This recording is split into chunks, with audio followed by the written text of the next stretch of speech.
এই কেকটা ছিল এই মাসে আমার বানানো সবথেকে বড় কেক। আর যেটা ছিল গায়ে হলুদের থিম কেক। সবসময় দেখা যায় যে বড় কেকগুলো হয়ে থাকে সেগুলো বেশিরভাগই গায়ে হলুদের থিম কেকের মধ্যে হয়ে থাকে। তো এটা হচ্ছে একটা আপু অর্ডার করেছিল গায়ে হলুদের থিম কেকের জন্য। এর আগে সেম ডিজাইনটা আমি 12 পাউন্ড, 14 পাউন্ড এবং 6-7 পাউন্ডের মধ্যেও বানিয়েছিলাম। বাট এই প্রথমবারের মতো 8 পাউন্ডের মধ্যেও বানাচ্ছি। আর 8 পাউন্ডের মধ্যে এই প্রথমই আমার বড় গোল কেক করা।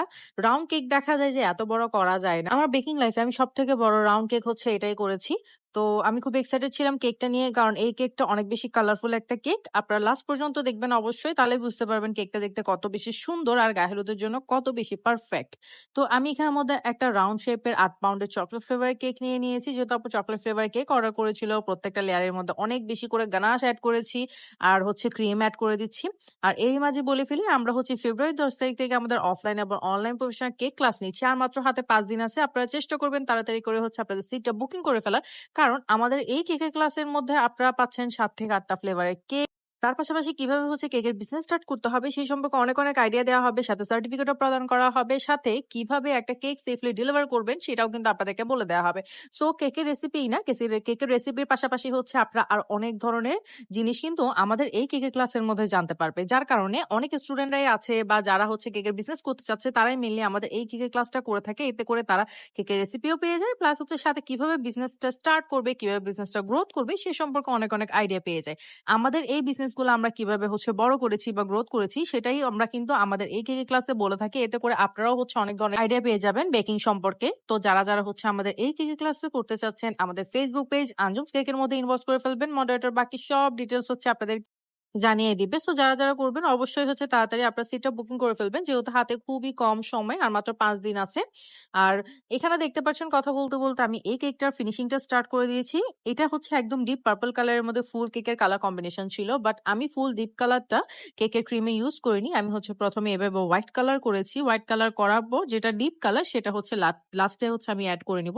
কারণ দেখা যায় যেগুলো ডিপ কালার করে থাকে আমরা ওগুলো একটু তেতো টাইপের হয়ে থাকে, প্লাস হচ্ছে খাওয়ার সময় হাতে বা মুখে লেগে যেতে পারে, যেটা কাস্টমারের সবসময় হচ্ছে কমপ্লেইন থাকে যে এরকম যাতে না হয় বা ওরকম যাতে না হয়, বা খেতে যাতে খারাপ না লাগে, বা হাতে যাতে কোনো রকমের রং লেগে না যায়। সেই কারণে আমি সবসময় এই কাজটাই করে থাকি। এতে করে আমার কাস্টমারেরও কোনো ব্যাড রিভিউ আসে না, প্লাস হচ্ছে কেকের কালারটাও দেখতে সুন্দর লাগে, বা আপনি কেকে যে কোনো রকমের ডিপ কালারও খুব ইজিলি অ্যাড করতে পারবেন কোনো রকম টেনশন ছাড়াই।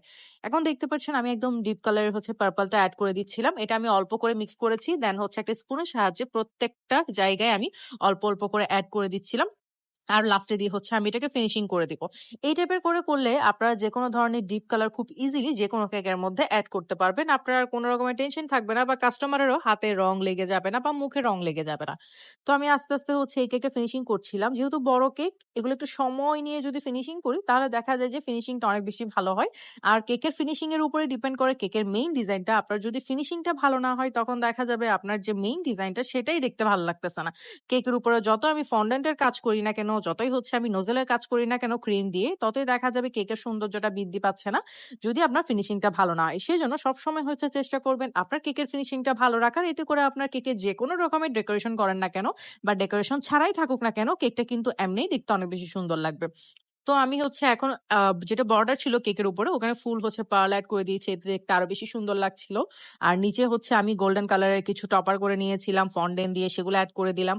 তারপর হচ্ছে আমি পাশ দিয়ে হচ্ছে একটা শাড়ি টাইপের করেছিলাম, যেটা অরেঞ্জ কালারের ছিল, সেটা আমি অ্যাড করে দিয়েছি। যে ফন্ডেন্টের টপার গুলো ছিল সবগুলাই হচ্ছে আমি অ্যাড করে দিয়েছি, যেগুলো এই কেকের জন্য বানানো হয়েছিল। তো সবকিছু অ্যাড করে দেওয়ার পর আমি লাস্টে দিয়ে ফুল কেকের মধ্যে এভাবে পার্ল অ্যাড করে দিলাম। আপনারা অবশ্যই আমাকে জানাবেন যে আপনাদের কাছে এই গায়ে হলুদের কেকটা কেমন দেখতে কেমন লেগেছে। আর ভালো লেগে থাকলে অবশ্যই আমাদের এই ভিডিওটার মধ্যে একটা লাইক দিয়ে যাবেন। আল্লাহ